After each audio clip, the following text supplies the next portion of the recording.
What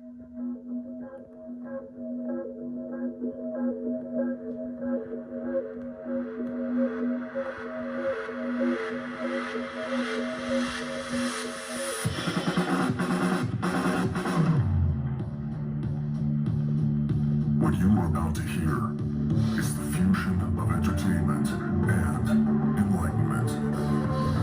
This is the Glenn Beck Program. Boy, it is a powerhouse program for you today. On the lineup, Larry Elder, Tim Kennedy, and Mr. Bill O'Reilly in 60. It's Friday. The Glenn Beck Program. Pinheads and patriots, understanding Trump. Friday, it is Friday. You got no job. It's Friday. You just got the blaze to view. And we got Bill O'Reilly. O'Reilly, oh really? We got Bill O'Reilly, oh really? Oh really? O'Reilly, oh really? Oh really?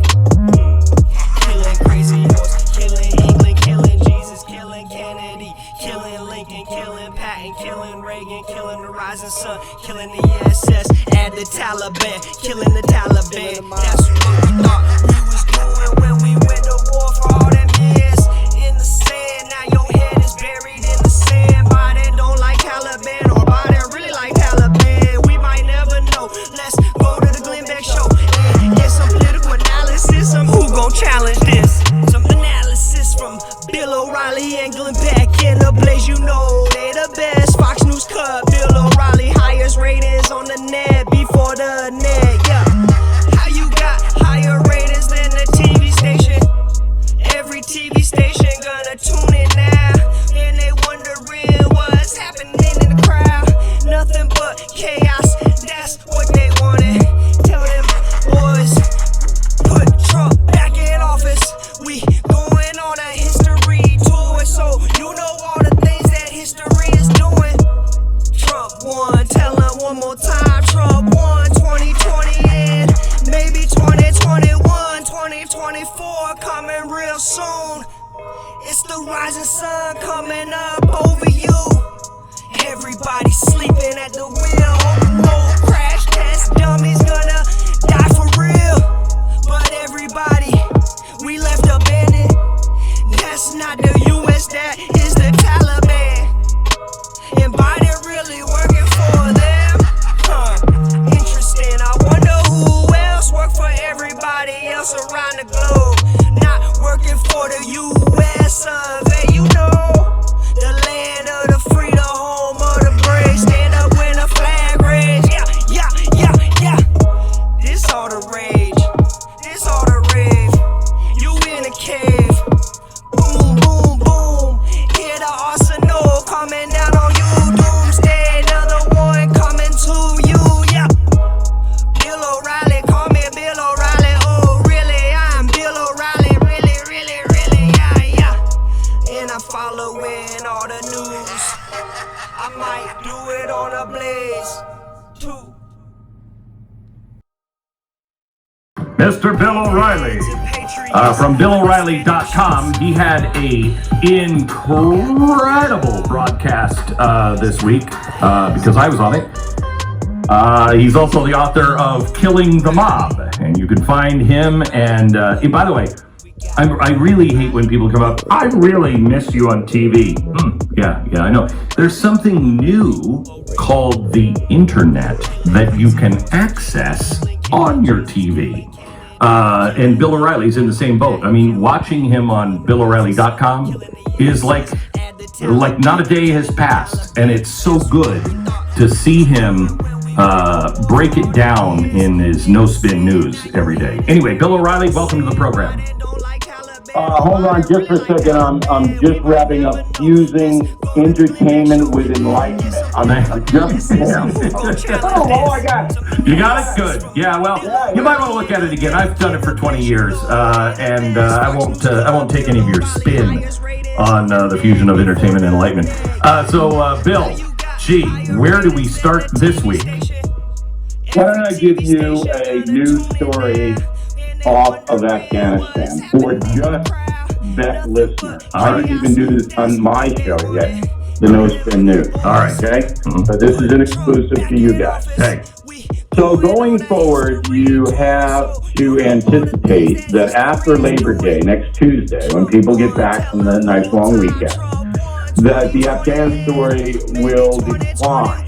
The conservative media will try to keep it alive. Yeah. Anything the Taliban does that there's video support for will be on the conservative media, but it will not be on the corporate media. Yes.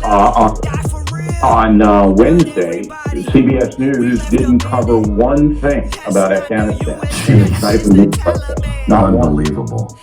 Yeah, so that's number one. You're not going to hear Afghanistan much after Labor Day. I agree. However, one big thing has happened. That is, if there is a terror attack on the United States, any time during the Biden administration, Joe Biden will be directly blamed. Even if it isn't his fault, even if it doesn't emanate from Afghanistan, any terror attack on the USA will be laid right at Biden's doorstep. That is a big change because in the past, when the United States has been attacked, citizens have rallied around the commander-in-chief. And we saw that with Bush the Younger. We saw that with Obama. Now, thank God we didn't have a real terror attack under Trump. It would have been interesting to see how the hate Trumpers would have covered that. But now Biden is going to be responsible for anything that happens on a foreign basis that kills Americans. And there's nothing you can do about it. Is the more important question. Glenn, you want to try? Bill, let me, it's interesting. I was listening to Dave Rubin, his podcast this morning driving in because it was the first day back. He takes a month off and does not look at any newspaper, television, internet, nothing for a month. And then his first day back, he picks somebody to brief him on what happened. And this year, I briefed him before. He had Adam Carolla brief him this time around. And I really wanted to see it because I wanted to see his reaction of, wait, the Taliban did what?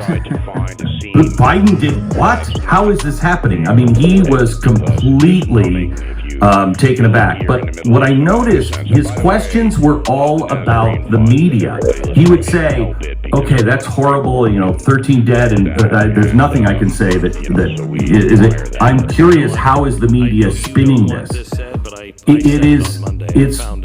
It was weird to hear, but I think he was right that is the real story here in America, is the media, because it is so political, which is crazy bad.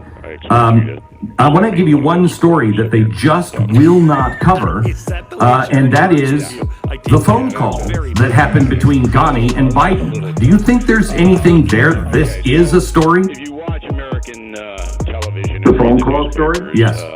you see the Yeah, certainly, because you can now make a case beyond any reasonable doubt that Biden knew Afghanistan was in trouble, which is not, and at the same time was telling Americans that Afghanistan was not in trouble. And he also told a foreign leader to lie, even if it's not true. That's almost a step too far for me because I really stay in a disciplined box. Well, wait. When I said, tell me what it means of, you have to say good things are happening, even if it's not true. That's Right. That's just couching. That's just being politically correct on, even if you have to lie about it. in Afghanistan. What he was saying in the context of the whole conversation, and that's how you have to always evaluate any kind of accusation about a lie, is that Ghani needs to put forth a strong case, and that the central government has to say, we are in control, we are going to fight back this threat. Now, when he throws in, even if it's not true, he's not saying that it's inevitable the Taliban will take over at that point. Remember, this is in July. Yeah, I know. He's saying that if you don't put forth that confident point of view, inevitably you will get rid of that. So I'm not going to say that Biden lied and told Donnie. I really don't. What I'm going to say is that Biden knew the odds were that Afghanistan was going to go down, and yet he went on worldwide television and said the opposite. So would you go as far as saying that he lied to us? Yeah. All right. Yes. But with a caveat, and I've said this from the very beginning, I take a lot of heat. I don't think Biden remembers what he said yesterday. And then that's the big story to me, is that the President of the United States doesn't remember what he said 5 hours ago.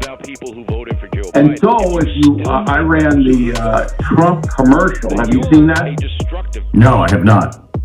Okay, I ran it last night on the No Spin News. I want every one of your listeners, after they finish listening to you, to go to BillO'Reilly.com and to watch the 1 minute, 10-second spot that the Trump PAC put out. It's devastating. And it's all about Biden. It is absolutely devastating. Got it exclusively. They sent it to me. I ran it last night. The big story is that we have a president who cannot retain information or remember what he says from day to day.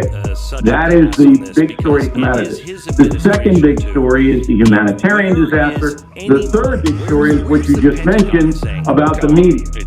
Now, I had Bernie Goldberg on the No Spin News last night to talk about this, so you and I are in sync. And here's some interesting data. So the Washington Post, which literally begged its readership to vote for Joe Biden in last November, they begged them to do it, has turned on Biden and scorched him over Afghanistan. The Wall Street Journal actually said that Biden is a dishonest man, putting him in the Richard Nixon category. No. But the New York Times hasn't said a word in almost 3 weeks. Not an editorial word. So I explained to Bernie, who I think knows this, that the New York Times cannot do it because 100% of its revenue flow comes from liberal people who like Joe Biden. Yes. Now, the Washington Post is in somewhat of the same situation, but because they are on the rope, that newspaper is on the rope for its unbelievable advocacy toward Biden when he was running, it almost had to cover its butt here. But then we'll go back to CBS News not even mentioning Afghanistan on Wednesday night. That is, I mean, I've been in this business a long time. I worked as a correspondent for CBS and ABC. But, I mean, it's almost impossible. Yeah, you had Ida, you had all that, you had the weather, but you can't shoehorn in a 3-minute update on Afghanistan on Wednesday night. That was a conscious decision to get away from the story. And ABC and NBC will follow closely behind. So what is the story in Afghanistan right now? If you were the editor, what is today's story, or one that just needs to be covered that isn't being covered? How the Taliban is consolidating its power and how they are rooting out so-called subversives, Afghan people who help the United States or who are secularists, who are educators, former police officers, how they're doing that. That is the story now. But you're not going to hear it because there's no correspondence there. Because the Taliban doesn't allow that. So if they catch you feeding stuff out, or tweeting, or emailing, or whatever, they'll cut your head off. There's no due process in Afghanistan. If the Taliban commander in Kandahar wants to kill you, the Taliban commander kills you. See, people don't understand that now in Afghanistan, all human rights are done because of Joe Biden. There's not one human right that remains in this entire country. And how fast did that happen? 3 weeks. Because of Joe Biden. All right. Back with Bill O'Reilly, a little bit more on this, and then we're going to talk about the other news of the week, including the Texas abortion ban, in just a second. First, let me tell you about CarShield. It takes a lot of guts to do what you did. Yeah, I'm brave, But let's get but I'll never be that brave. what's happening now. Someday when they write their history books up, they're going to look back and say, there was a person that had real grit, a backbone of iron. To let a car go past its warranty and ignore the check engine light for so long, my gosh, this person was afraid of nothing. None. Of course, they'll probably also say a few things about your decisions in those history books, and maybe it would be better if you didn't give them something to write about. May I suggest that you get your car protected? For covered repair, CarShield is the best. They'll take care of your repair with the choice of a mechanic. You get roadside assistance and rental. It's a breeze, and it'll save you thousands. CarShield is a win-win. They help me get back onto track when I'm in a pinch, and I'm not on the hook to pay the thousands of dollars. I have saved probably 10 grand with CarShield. Please, if your car is out of warranty, this really makes sense. CarShield.com/Beck, save 10%. Deductible may apply. It's CarShield.com/Beck. 10 seconds, station ID. On the side of the country and the Constitution has the balls to come out and say, this is what's really going on. All right. Destroying ourselves, our military, our image, our No, I just want to ask you about the things that were left behind. I got a letter from a friend of mine. He said an M249 saw weighs 17 pounds. It costs $125 to ship a 17-pound package from the Middle East to the U.S. I would have gladly paid $3,000 for one of those. I also would have paid for an MRAP to be shipped over. I would have bought body armor, night vision, ammo. I would have gone off like Christmas morning at the opportunity. I would have taken some of the dogs. Why weren't salvage companies allowed to buy this equipment as they did in past wars, etc., etc.? I would have donated to a fund to get it all out of Afghanistan just to blow it up so they didn't have it. He goes on to say, I've been wondering why this has happened. And he said the answer is because they trust the Taliban with these kinds of things more than they trust us. And I think that's true. I respectfully disagree. So what happened there is that the United States armed the Afghan army under Ghani. Right. I get that, and I agree with you. I want to just go on the part that I think is true is they would rather have those in the hands of the Taliban than in American hands here. All right, so you get to the gun control thing and all that. I wouldn't go that far. Okay, may I? Wait. Let me play two clips. These are Democrats. Cut one, please. To focus on terrorism groups, I'm someone who's written extensively on both jihadist groups, but also right-wing and white supremacist groups. And in my mind, there's no question that today in the United States, the right-wing and white supremacist violence is a much greater risk. Part of that, as Mr. Kako said, is that the United States has devoted a lot of resources to fighting jihadist terrorism overseas and done so very successfully. And the people at the CIA and the NSA and other places have helped keep us safe. I strongly agree with that. But we were very late to the game as the right-wing threat started to play surge. cut two, please. I agree with your assessment and those of my colleagues who have spoken already. There's little doubt that the domestic terrorist threat from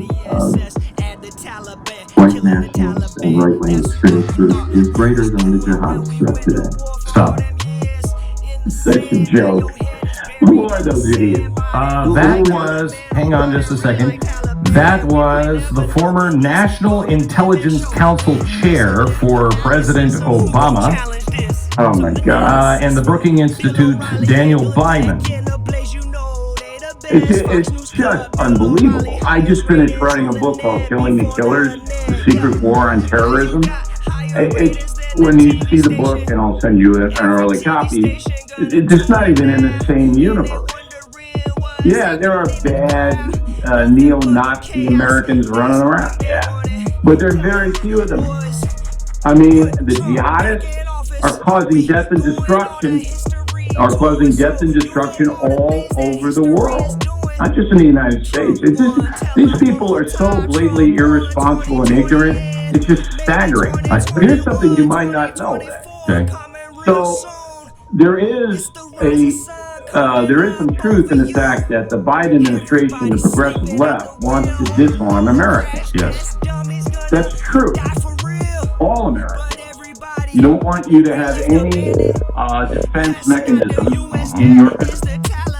So very quietly, unreported in most precincts, Biden slapped a sanction on Putin because of so-called election interference that says Russia is not allowed to ship ammunition of any kind into the United States. Did you know that? I did know that. I mean, I'm glad I've bought Russian ammunition before. It sucks beyond belief. Okay, so But that's a big deal.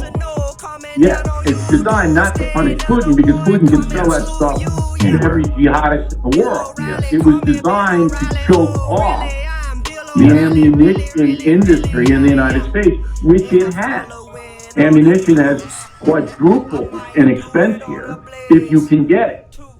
Now, this is the kind of stuff that flies under the radar that these progressive people do all the time. But they'll hide behind this massive threat from white supremacists. Look, I've been around. I've been to every state, every major city in the country. I don't know any white supremacists. Beck, do you know any? No. I don't know any. No, and I tell you, I see that this is again a false premise here. They're saying that we either have to worry about jihadists or the white supremacists, and nobody cares about the white supremacists. If there are violent white supremacists out there, I'm for. If they're breaking the law, I am absolutely for rounding them up. Round them up. Well, there's an FBI unit. There's a complete FBI unit devoted exclusively to that, to getting domestic right-wing terrorists. They don't have, by the way, a unit devoted to getting left-wing terrorists in the USA and Antifa, Black Lives Matter. They don't have that. But in the FBI, there's a unit, that's all they do. So Lynn Cheney has just become its vice chair for the January 6th panel. And the guy who's clearly mentally ill that was wearing the Buffalo helmet at January 6th, he's doing a plea deal. He's been in prison until today. I think he's entering a plea deal. I'd like to hear your thoughts on this January 6th nonsense. Also, we have to talk about Ida. We have to address what the press is freaking out about. The assault on law and order, according to Joe Biden. The Texas heartbeat bill. When Bill O'Reilly comes back. This is the Glenn Beck Program. Hey, I have a really good idea. Instead of America going to hell in a handbasket, why don't we try going in a school desk? You know, I don't want to be in a handbasket.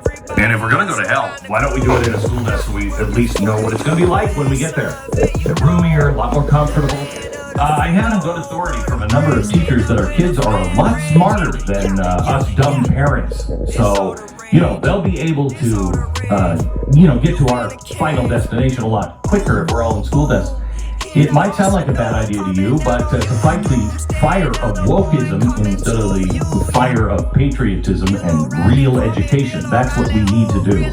We can start with the Tuttle Twins books. These books are, and I'm not exaggerating, educational life changers and must-reads for your kids, your family, and quite honestly, many of us. I mean, do you really know about Austrian economics? And believe me, oh my gosh, I've read some, and it hurts your head after a while. This doesn't. This is made for kids. You're going to love it. TuttleTwinsBeck.com. Get 35% off their books and all their activity books for free. TuttleTwinsBeck.com. Bill, are you there? Head over to BlazeTV.com/Glenn for $10 off a subscription to Blaze TV. And we have more with Bill O'Reilly from BillO'Reilly.com coming up. In the All of commercials us. and stuff like that, I heard him. Okay. Must. I repeat. Okay, well, I'm on now. Can you hear me, Bill? Rational Can you thought. hear me? Fortunately, I can back. It's almost impossible to figure out who is your friend here. Political analysis. Nothing will stop the Democrats' march towards socialism. And arguments that cannot be broken. We can't set the precedent that Americans will be compensated every single time there's a crisis. Will Cow. Watch on demand at BlazeTV.com. Okay, so the interesting part of this story, and I always try to find a scene that's not being reported because it's just numbing. If you're lucky, you're in the Middle East in a sense. And by the way, the Nazarene Fund, everybody listening should help it because it's doing a great work. And This is the Glenn Beck program. More than 30 California children who were visiting relatives are still stuck in Afghanistan. I don't know. I think that's a story worthy of coverage. You know, beyondstripes.com, Stars and Stripes. I mean, maybe it's just me. But we have Hurricane Ida to cover, and Bill, your take on Ida and how things are going. Well, I got whacked by it driving out to eastern Long Island on, what was it, Wednesday night. And, the intensity of these storms is obviously something that people should pay attention to. And I'm not buying into the global warming is making the storms worse. That's the corporate media. They're telling you that. I mean, if you look at the history, the worst hurricane in U.S. history was 1900 in Galveston, Texas. Correct. 10,000 people died. 10,000. And there aren't cars now. I mean, maybe it was the cow gas that did it. I don't know. But I think that people should pay attention to the elements. And, the people that say, I'm going to stay on Porsche Island in Louisiana and I'm not going to leave. Well, you're going to die. Here's the problem. This is, I believe, a government-created problem. People didn't live in these dangerous places on the coast because the insurance, private insurance, was too expensive. And so, and in some places, they would not insure things. And people raised holy hell, and the progressives said the government should be the insurance policy for all of these places. No, you should. I mean, New Orleans has had so much money poured into that city, and it's never spent cleanly, and usually not even spent on things that would help that city not go underwater all the time. There's only so much you can do. They're going to do a good job with the levees after Katrina. I think you have to give the government credit for that. And the Army Corps is a good outfit. I mean, they can come in. But you're absolutely right when you say if you're going to buy a house on the sand on the Gulf Coast, it's just when, not if you're going to get it. And then if you're looking around for somebody to bail you out, that's not really right. Yeah. I mean, I've been to Galveston. Galveston is a really nice place. I really like it. It has some really cool things to it. But, it says hurricane zone everywhere. And the last place I would buy a place, if I wasn't going to be bailed out by the federal government, the last place I would buy a place would be Galveston, because I know it's going to get hit by a hurricane, and then I'm going to have to rebuild it. And it's beautiful, and it's got some old great buildings, but guys, it's not the place to invest your money over and over and over again. Well, the last place I would buy is Malibu. And I don't want my money to go to rebuild Barbara Streisand's house. She lives in the woods in Malibu. The woods are going to burn down, Barbara. This is his plan. Okay? And if they burn down, then I don't want to have to pay to rebuild your house. Right. Because the woods are going to burn down. It's insane. It's insane. Right. Every year it's the same story, and it is the federal government's problem. They are the ones who are causing much of this harm because of of all of the bailouts and all of the insurance.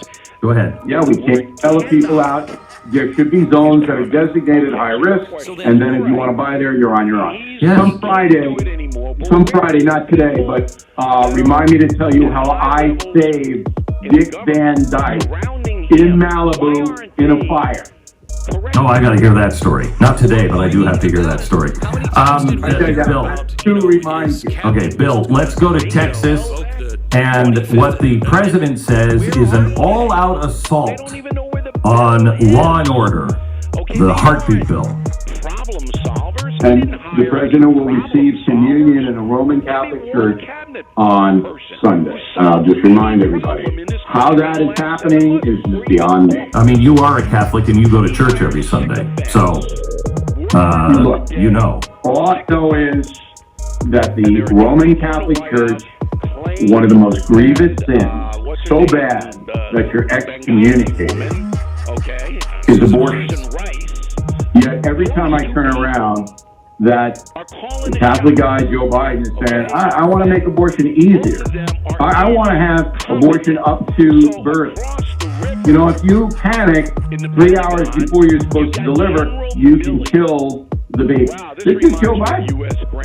So I don't know. I mean, look, I'm a sinner. I'm not judging anybody. I'm just a little confused about how the Roman Catholic Church is dealing with Joe Biden. I'm a little confused. Now, let's get to the Texas law. So the law is really an interesting situation because it doesn't provide criminal penalties for any physician who aborts a fetus after a heartbeat is detected. They did that on purpose because if they had, then the Supreme Court would have ruled that law unconstitutional. All right? Everybody should understand that's where you start. So Texas is not saying we're putting doctors in jail if they abort after fetal heartbeat is detected. What they are saying that anyone can sue the doctor in civil if the physician does that. So rule of law and all this other business isn't really what the situation is all about. What this is about is state correction. That's what the 5 Supreme Court justices ruled. That Texas has a right to make laws that protect the unborn. But it doesn't have a right to do it in a criminal way. It's a civil action. Right. It gives you standing to sue the doctor that does it. It's an interesting theory. I don't know what kind of problems this. I don't think it's going to stand, but I wonder what kind of problems, if it did, that could open the door for. But it's a valiant effort. The thing to me is, first of all, Jen Psaki. Do we have the audio of Jen Psaki just beating down a reporter that asked that Catholic question of Joe Biden? Listen to this. Following up on the Texas law, why does the president support abortion when his own Catholic faith teaches abortion is morally wrong? He believes that it's a woman's right, it's a woman's body, and it's her choice. Who does he believe then should look out for the unborn child? He believes that it's up to a woman to make those decisions, and up to a woman to make those decisions with her doctor. I know you've never faced those choices, nor have you ever been pregnant, but for women out there who have faced those choices, this is an incredibly difficult thing. The president believes their rights should be respected. Go ahead. I think we gotta move on. I find this amazing because they were just arguing that men could be pregnant. And now, of course, no, this is a woman's right. This is an attack on a woman. What about all the men that could get pregnant as well?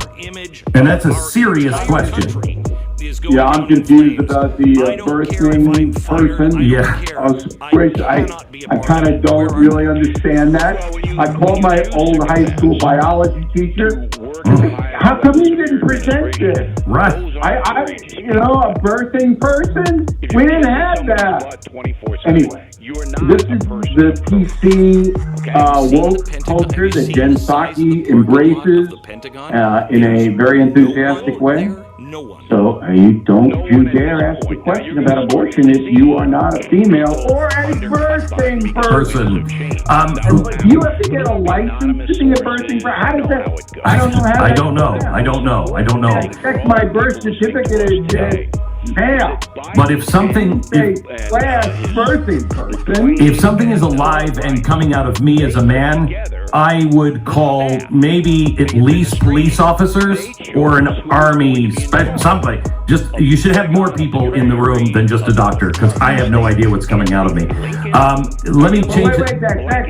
I saw that in Alien 3. I know. I saw. And then some alien came right out of it. I know. That's why I say you need to have military there.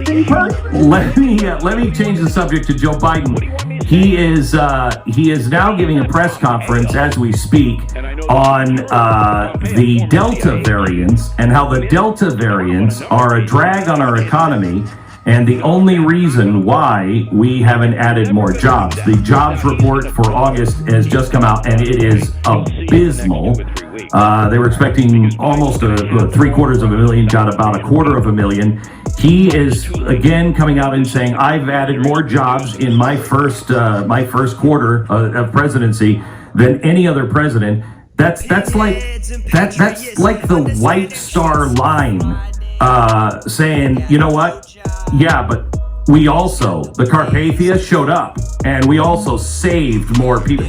Your ship went down, and also, of course he did. The entire economy was turned off.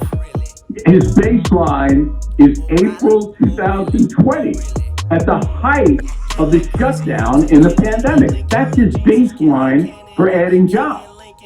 So, I mean, it would be like, hey, I had the highest batting average in Major League history because I was hitting 0-0-0, but I got one hit my first three, and I raised my batting average 333 points. Right.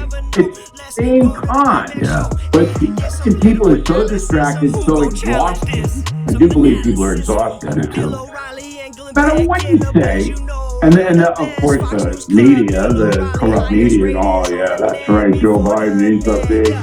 And the final thing is, most of the people who would take the jobs aren't still not looking because they're still on the gravy train. Oh, well, he is just saying, I'm listening to you and I'm watching the text of his remarks, and he's just saying one of the problems is, you know, employers are not willing to pay enough money, and, you know, they got to cough up more money. I pay more than them. I pay you not to work, and they won't top it. They won't top it. Oh, I know. I mean, but this is what socialism is. But let me ask you a serious question here, okay? Do you think that right now, as Joe Biden addresses the nation, that he knows what he's talking about? No, but I don't know if he's ever known what he was talking about. It's just worse now because you've added senility to it. So, Bill O'Reilly from BillO'Reilly.com. Killing the Mob is his latest book that is out. If you haven't subscribed to BillO'Reilly.com, I urge you to do that. Don't say, I miss him on TV. You can see the no spins. You see it. You see it. All you have to do is join him at BillO'Reilly.com. I don't know, but that was a good interruption. That helped. You were very, very kind to promote BillO'Reilly.com, but I have to add one more thing that I don't think you understand. I am better looking now than I was on the Fox News channel. Wow. And that is just more incentive. And you are calling Joe Biden senile and out of touch. Bill, thank you so much. God bless you. Thank you very much. Larry Elder is joining us in just a few minutes. Stand by.